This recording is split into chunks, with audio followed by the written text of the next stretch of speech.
Our second secret to success in shopping centres is staff and motivation.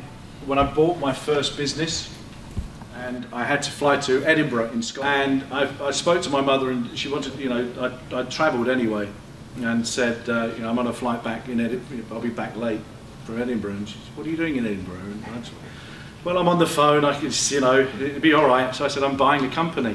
I'm buying Retail Location Mum, the company I work for. And she said to me, who are you to be buying a company? And that is in the back of my head every day, because I am who I am. I had every right to buy that company, and that's what motivates me every day. The sound of my mother's voice in the back of my head saying, who are you to buy a company? Some of you may have heard of called Woolworths. F.W. Woolworths, do you remember that business? Yeah? Global retailer of its time. And I managed to talk myself onto the management training course. Okay, this kid from North London, and at the time it was probably one of the best management programs that you could get on in the United Kingdom. Okay, and one of the things that we were taught very, very early on about being groomed for management, young managers and so on, was you never ask anybody to do anything you're not prepared to do yourself, but equally you lead by example. Lead by example. And very early on in that career, I came into contact with people, managers and district managers and trainers whose values are actually, right embedded in me now, right in my core, and bringing people together as a team. One of the things that we used to do every morning in Woolworths, and bearing in mind we didn't open till 9 o'clock. This is trading before the world went crazy. We opened 24/7. We would all meet in the store at 8 o'clock in the morning around a bank of cash registers. So think of the old press button cash registers. Anybody remember those? You really had to bash some of them to get them to open. And there would be an enormous pot of tea, this enormous kettle of tea, and this big pile of toast.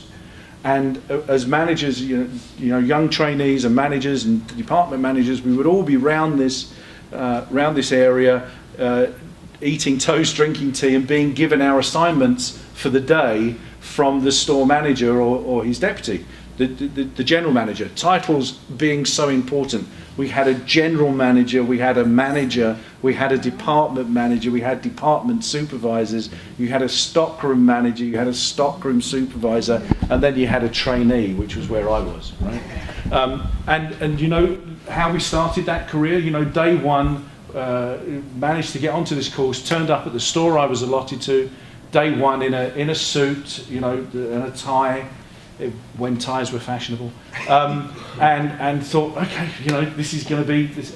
And they sent me up to the stockroom, and I spent the first 6 weeks of my career there in the stockroom. Regrettably, Woolworths isn't around anymore, not only here, and I know the impact that had on some of the communities around here. I think it devastated Gary. Somebody was telling me the other day when the store closed, and it's sadly gone in the UK as well.